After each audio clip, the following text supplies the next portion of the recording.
medyo may question yung mga iba diyan palagay ko pinagsawaan na ng mga tao, no. Hindi na lang tayo babanggit ng pangalan kasi nung senador sila wala naman silang ginawang batas, ano. Kumbaga sa ano, binutas lang yung upuan mambubutas sila, hindi sila mambabatas. Kaya malabo na silang iboto ng taong bayan, ano. Kasi kaya kahinalal dyan para gumawa ng batas, hindi para mambutas ng upuan.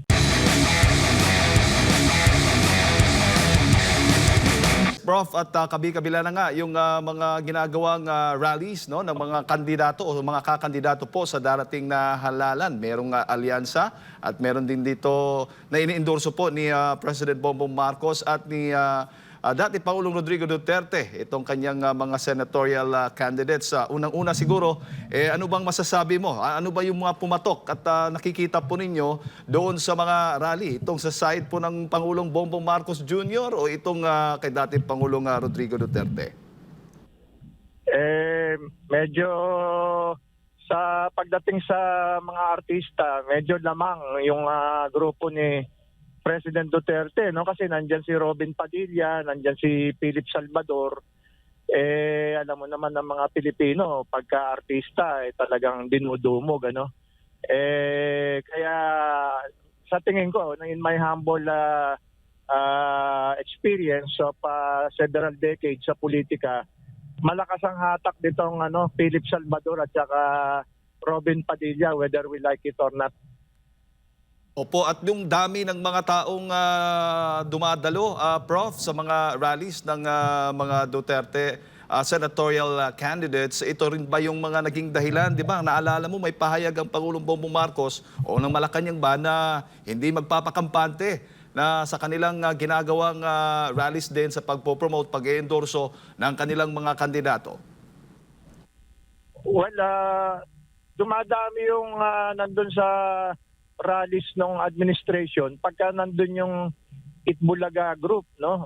Whether we like it or not, syempre yung Itbulaga may hatak pa rin, no. Pero hindi naman parating nakakasama nila yung Itbulaga group, ano. Hindi katulad dito sa grupo ni President Duterte, lagi nandyan yung Robin Padilla, lagi nandyan yung Philip Salvador kasi si Philip Salvador mismo tumatakbo. So dinudumog talaga ng tao, no. Whether we like it or not, ganyan talaga dito sa Pilipinas. It's a game of popularity pa rin, lalo na pag napapanood ng tao sa pelikula, sa TV. Medyo magaan yung loob ng tao at mas madali nilang pagkatiwalaan kasi syempre nakikita mo sa TV, sa pelikula, nakikilala mo, nagkakaroon ka ng band, no. Although hindi kayo magkakilala personally, nagkakaroon ng band yan, psychological band. So lamang talaga itong mga artista. Opo, opo. At kamakailan din, Prof, ang dating Pangulong Rodrigo Roa Duterte ay may banat muli dito sa administrasyong Marcos, partikular na ng mismong Pangulong Bongbong Marcos Jr. At ang isa nga sa kanyang banat ay posible, naniniwala rin ho ba kayo na posibleng patungo po sa diktadorya itong Marcos administration, kaugnay na rin po doon sa pahayag ng dating Pangulong Duterte? We cannot discount that possibility, ano, kasi although maring hindi outright dictatorship, no, there may be after this 19th Congress, during the 20th Congress, there might be a charter change, no, babaguhin yung constitution. Maring gawin tayong uli na French style parliamentary system katulad nung sa father niya, no, yung French style parliamentary system. Kasi sa French style parliamentary system walang limit, unlike ngayon na 6 years lang ang president. Under the parliamentary system, hanggat hindi nagkakaroon ng vote of no confidence, mananatili kang prime minister habang buhay yan, ano, hanggat tuloy-tuloy at walang vote of no confidence. Paano magkakaroon ng vote of no confidence kung yung mga members of parliament mga kaalyado mo? At siyempre, nandiyan yung Department of Budget and Management, alam naman natin, although the parliament has the power of the purse, it's the Ministry of the Budget and Management that will release the funds. So paano magkakaroon ng vote of no confidence yan? Kaya nakita mo sa France, halimbawa si Macron, napakatagal ng prime minister, hindi pa rin natatanggal, ano? So it may not be a totally a total dictatorship, but maybe a French style parliamentary system. Opo, at sa tingin po ninyo, Prof, ano kaya at bakit kaya nasabi yon ng dating Pangulong Duterte? Siguro pansin nga niya na mayroong move for charter change, ano? Kasi usually charter change is met with skepticism, no? Lalo na si President Duterte, politician yan, ano? Siyempre skeptical siya. Iniisip niya na siguro kaya gusto lang nitong magtsatsa para tumagal sa pwesto, para habang buhay siya sa pwesto, no? And in fairness to President Duterte, we cannot discount that possibility, no? Kasi bakit ka nga naman magchat-chat? Anong motibo mo, no? Kasi medyo hindi naman tayo pinanganak kahapon na purely economic provisions lang yung papalitan, ano? Medyo hindi naman yata kapani-paniwala yan na economic provisions lang ang papalitan. Opo, at kabilang rin ho ba doon sa mga rason itong ang napipintong impeachment trial ni Vice President Sara Duterte?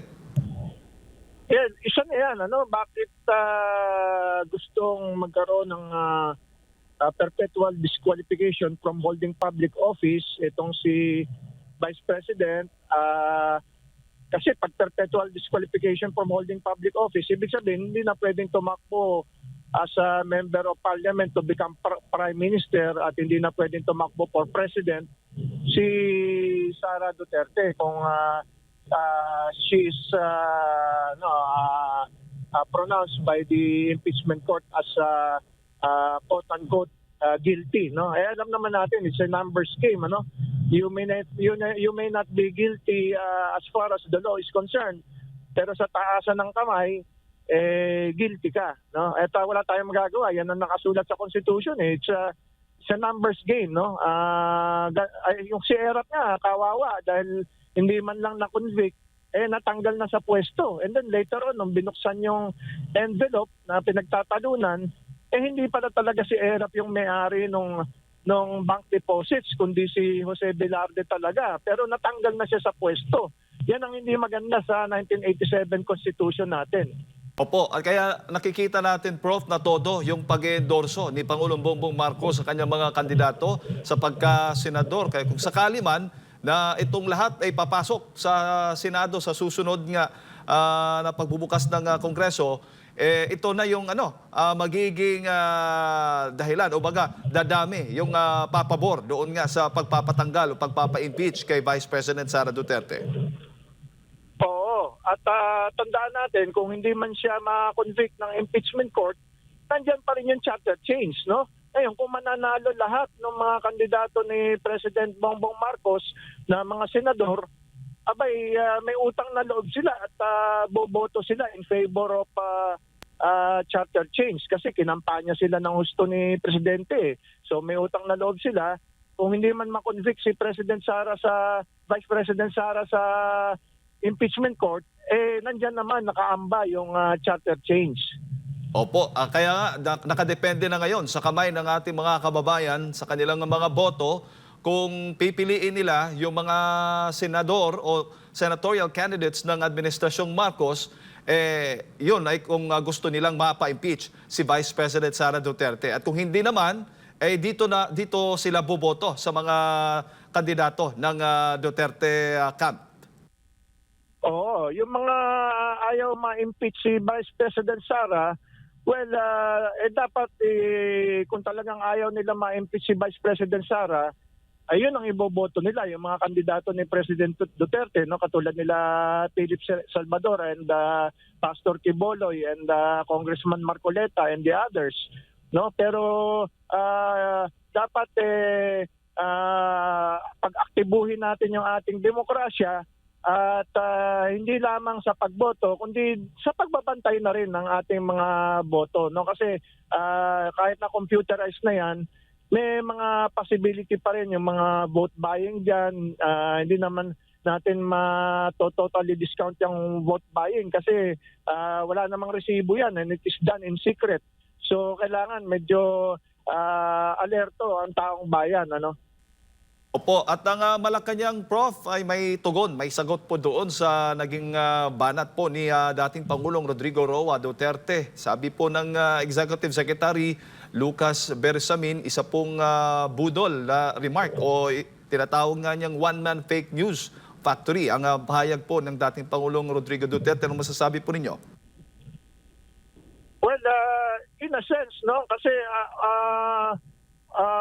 maaring pasinungalingan nila yung sinabi ni President Duterte kasi maaring hindi naman total dictatorship yung binabalak nila, pero maraming ang nagdududa na parang gusto yatang i-convert sa parliamentary system yung Pilipinas na kunwari economic provisions lang yung papalitan, pero alam naman natin pag na-convert ang Kongreso, yung Senate at saka House into a constituent assembly, it becomes a different kind of animal. It's no longer the Congress of the Philippines, it's already a constituent assembly, and you can no longer limit the power of the constituent assembly into just amending the economic provisions alone.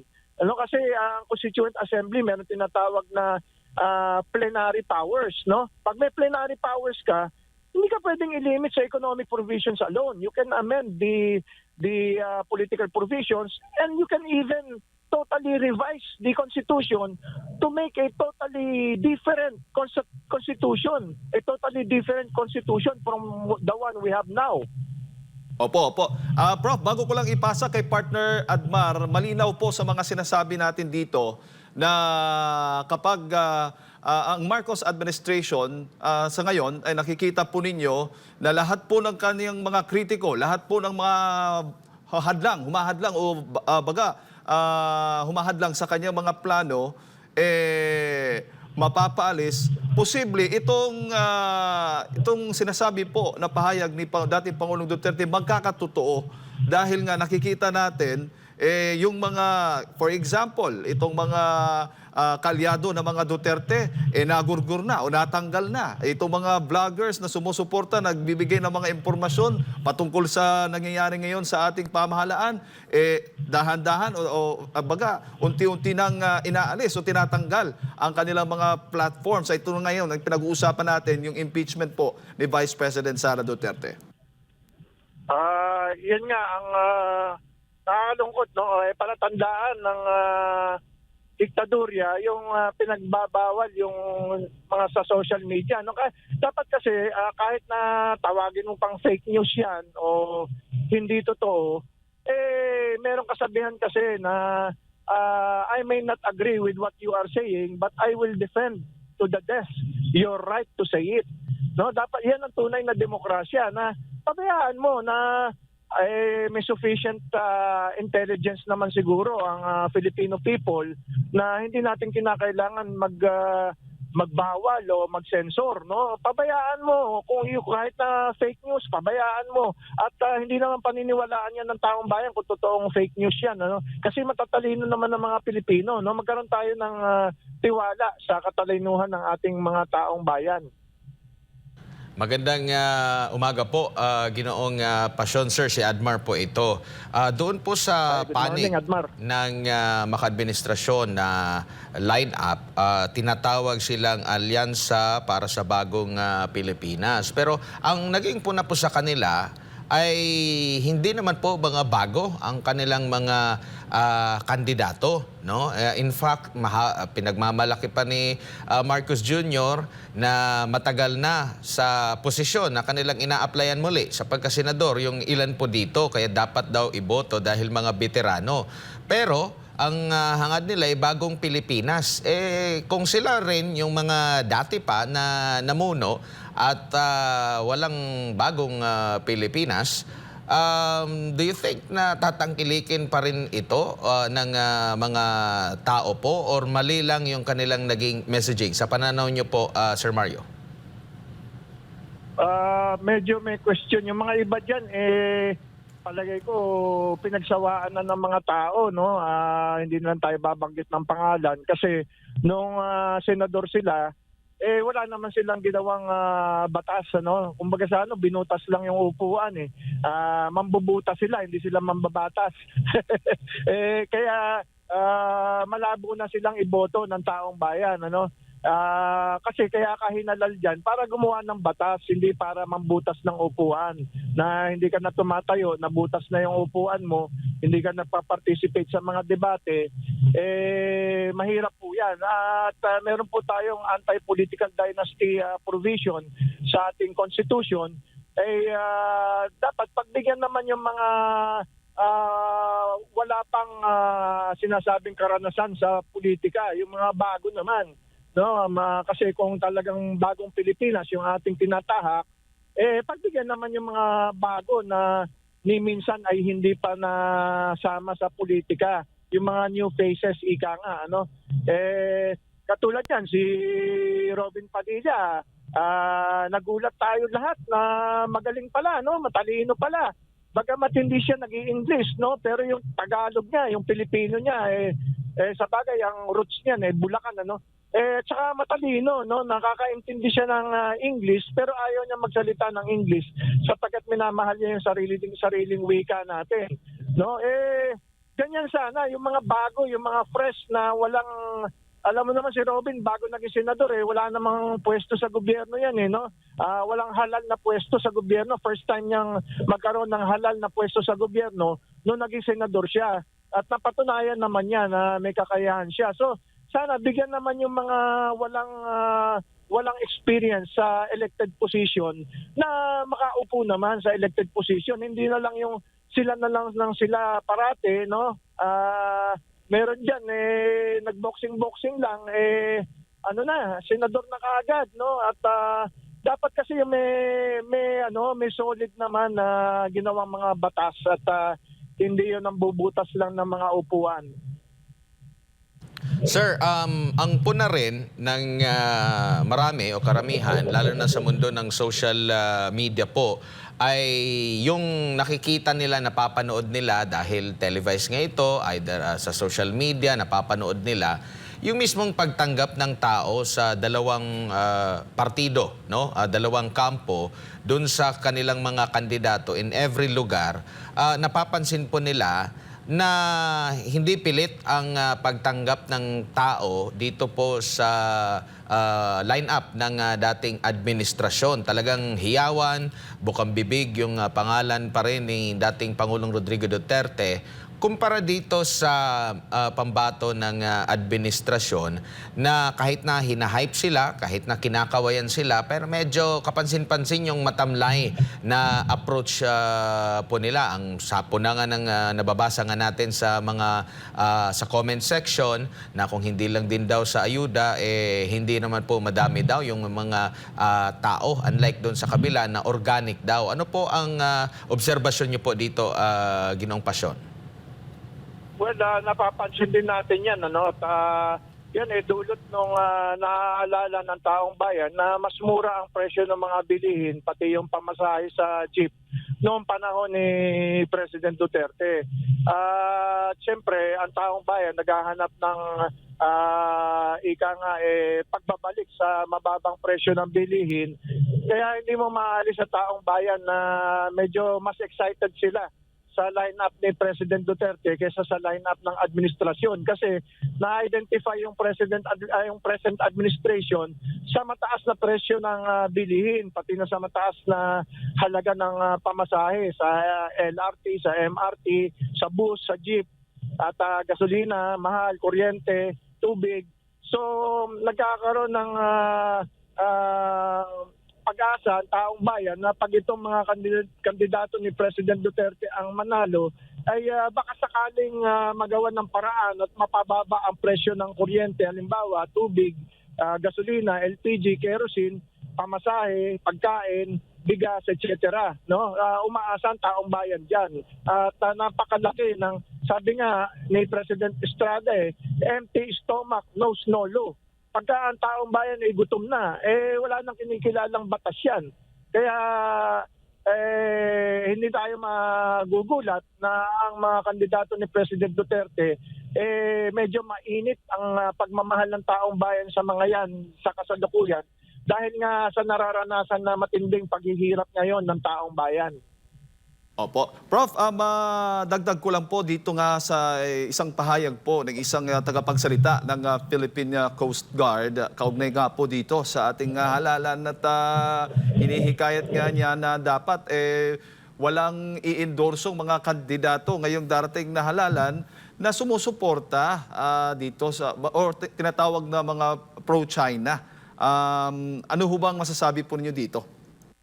Labag sa batas yan. Kung ikaw ay tinatawag na lingkod bayan, whether sa military o sa civilian, hindi ka dapat nagpa-positive campaigning or negative campaigning sa anumang kandidato.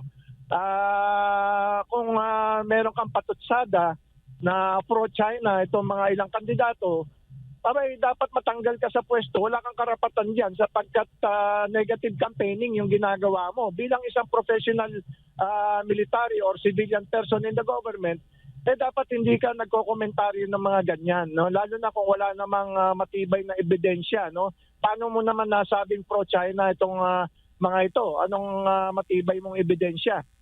Kung panay salita ka lang, para kang politiko, no? Wala kang karapatan sa military o sa civilian service ng ating gobyerno. Oo, napakalinaw, Prof.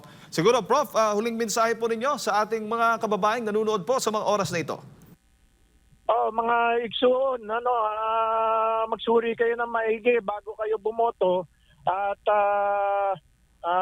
mga kabsat, mga igsoon, tandaan natin yung mga kandidato na magpapababa ng presyo ng bilihin, no? Huwag tayong boboto nung magpapataas ng presyo ng bilihin. Ang iboto natin yung magpapababa ng presyo ng mga bilihin, lalo na kuryente, no? Gasolina, LPG, kerosene, tubig, bigas. Kailangan bumaba po ang presyo niyan, pati pamasahe sa LRT, MRT. Dapat po bumaba ang presyo ng mga yan. At saka ang dapat tumaas po yung sweldo, hindi yung presyo. So yan lamang po ang paalala natin sa ating mga kababayan, mga igsoon, mga kabsat. Makinig po kayo at para po sa inyong ikabubuti ito at sa ikabubuti ng inyong mga pamilya. Alright. Prof, maraming salamat po sa inyong oras at sa pagbibigay po niyo ng impormasyon. Sa ulitin po.